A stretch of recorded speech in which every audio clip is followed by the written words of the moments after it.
दिनांक 16 जानेवारी रोजी शेलाजी वनाजी संघवी विद्यालयात हळदी कुंकू समारंभाचे आयोजन करण्यात आले होते। यावेळी हळदी कुंकवाचे औचित्य साधून मोफत आरोग्य तपासणी शिबिर घेण्यात आले।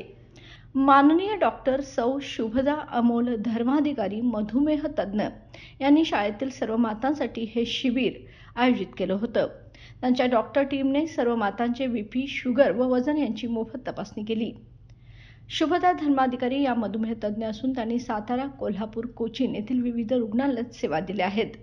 दरवर्षी जागतिक मधुमेह दिनानिमित्त विविध कार्यक्षेत्रातील व स्तरातील लोकांना मार्गदर्शन व प्रबोधन त्या करतात। त्यांनी आपल्या व्याख्यानातून बदलत्या जीवनशैलीमुळे भारतात मधुमेहाची वाढती समस्या स्पष्ट केली आहे। त्यांनी पारंपरिक पदार्थांचे सेवन वाढवून फास्ट फूडचे प्रमाण कमी करण्याचा सल्ला दिला।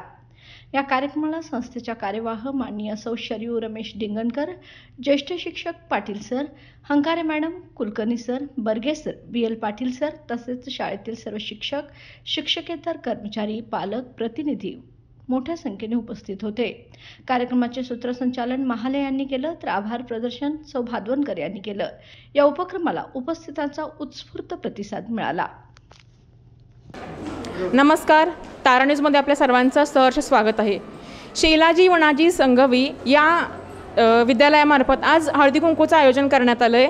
त्यानिमित्ताने आज महिलांचं आरोग्य शिबिराचंही आयोजन करण्यात आलं आहे। त्यानिमित्ताने आज आपण देशपांडे मॅडमांशी बोलणार आहोत। थँक्यू, खूप आम्हाला तुम्ही इथे संधी दिली त्याबद्दल आम्ही आभारी आहे। मॅडम, गेले अनेक वर्ष हा उपक्रम राबवताय असं समजलं, तर तुम्हाला ह्याचा प्रतिसाद कसा मिळतोय? गेले जवळजवळ 30 वर्षाच्या वर हा उपक्रम आपण राबवतो आहे। पहिल्यांदा आपण मातांचं हळदी कुंकू हा कार्यक्रम आयोजित करत होतो, पण असं लक्षात आलं नुसतं हळदी कुंकू हेच उद्दिष्ट आहे का आपलं? कारण जी महिला ज्या घरासाठी एवढं तळमळीने राबत असते ती स्वतःकडे थोडंसं दुर्लक्ष करते। कारण आताच्या धकाधकीच्या जीवनामध्ये आपल्याला लक्षात येतं की ती बाकीच्या कुटुंबाची काळजी घेते, पण स्वतःकडे तिला जेवढं पाहिजे तेवढं लक्ष देता येत नाही। मग त्यामध्ये ती स्वतःच्या आरोग्याची उत्तम काळजी घेऊ शकत नाही। असं लक्षात आल्यावर आम्ही या ठिकाणी आमच्या स्वतः पहिल्या प्रथम सर्व शिक्षकांचं सुद्धा आरोग्य तपासणी डॉक्टर थकाड मॅडम यांच्या हस्ते करण्यात आलं। त्यानंतर डॉक्टर नागावकर मॅडम दरवर्षी असे एखादे व्याख्याते बोलवतो, जेणेकरून जर ही महिला सक्षम असेल, तिचंच जर उत्तम आरोग्य असेल तर तीच त्या स्वतःच्या कुटुंबाची काळजी घेऊ शकेल, पर्यायी मुलांची पण काळजी घेऊ शकेल। आत्ताची मुलं बघतो आपण की ती जंक फूड खातात, जेवढा पाहिजे तेवढा सकस आहार घेत नाही आणि त्यामुळे मुलांच्या जेवणामध्ये जे सर्व प्रकारचे घटक पाहिजे ते आपल्याला बघायला मिळत नाही। आणि आज आपण मुलांचं आरोग्य बघितलं तर ती त्या वयाच्या मानाने ती खूपच जास्त सुदृढ वाटतात आणि मग त्यांची शारीरिक क्षमता कमी पडते। मग ह्याच्यासाठी जर महिलांनाच जर स्वतःचा आरोग्याची काळजी त्या दुर्लक्ष करतात आणि यासाठी आम्हाला असं वाटलं की आम्ही हे जवळजवळ 7-8 वर्ष पहिलं या प्रबोधनातून महिलांनी पहिली स्वतःची काळजी घ्यायची आणि ती जर स्वतःची काळजी घेतली तर मुलांची काळजी घेऊ शकेल, पर्यायी ती कुटुंबाची काळजी घेऊ शकेल आणि मग आपला भारत देश हा एकदम सक्षम व्हायला वेळ लागणार नाही। तर मॅडम, तुम्ही हा उपक्रम किती वर्षापासून राबवताय? जवळजवळ हा 7-8 वर्ष हा उपक्रम राबवतो आहे। यामध्ये आम्हाला पालकांचं खूप सहकार्य मिळतं। आमच्याकडे जवळजवळ 750 पालक आहे। आमच्याकडे पालक टीम आहे, पालक अध्यक्ष आहे, उपाध्यक्ष आहे, सर्व पालक मंडळ आहे आणि त्यामुळे या पालकांपर्यंत जाणं गरजेचं आहे आणि ह्या उद्देशाने आम्हाला पालकांकडनं तसंच आमच्या प्रायव्हेट एज्युकेशन सोसायटीचे सर्व पदाधिकाऱ्यांचं त्याचप्रमाणे माझ्या सर्व शिक्षकांचं अतिशय उत्तम असं सहकार्य मला मिळतं। त्यामुळे आम्ही पालकांकडनं विद्यार्थ्यांपर्यंत पोहोचवण्यास लवकर मदत होते। तर तुम्हाला हा उपक्रम किंवा शिबिर राबवण्याचं म्हणजे तुम्हाला कुणीकडून मिळालं, प्रतिसाद कसा मिळाला?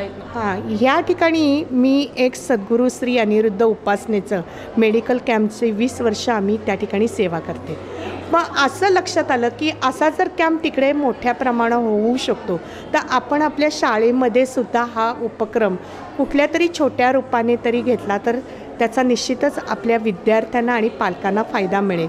विद्यार्थ्यांची पण आरोग्य तपासणी आपण इथे करतो वर्षातनं एकदा।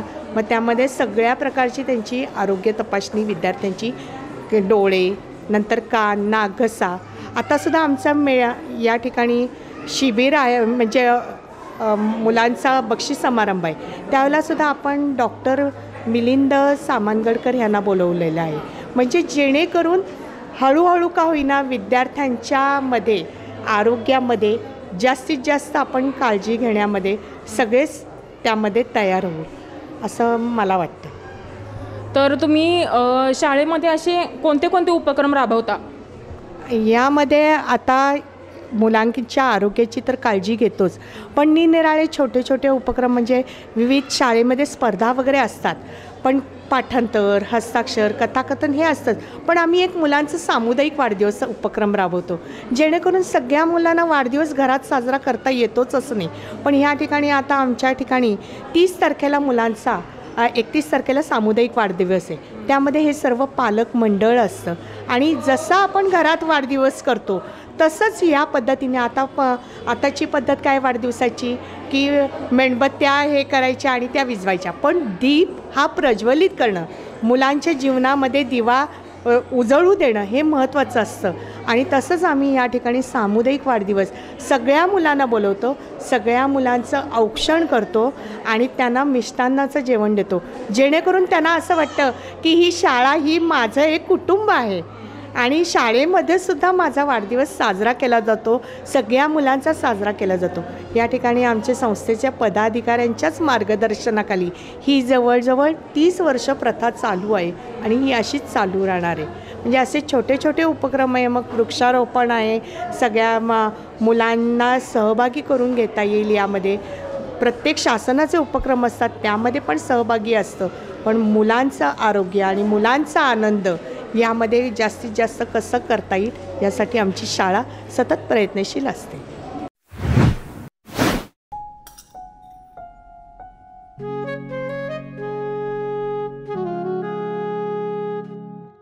बाबा, आज येताना बासुंदी घेऊन या ना. अगं, कालच आपण आईचा वाढदिवस होता म्हणून आणली होती ना. ऐकलं, गोकुळची बासुंदी पुन्हा खावीशी वाटतेय. खरं सांगू, मलाही खावीशी वाटतेय. पुन्हा पुन्हा खावीशी वाटणारी गोकुळ बासुंदी.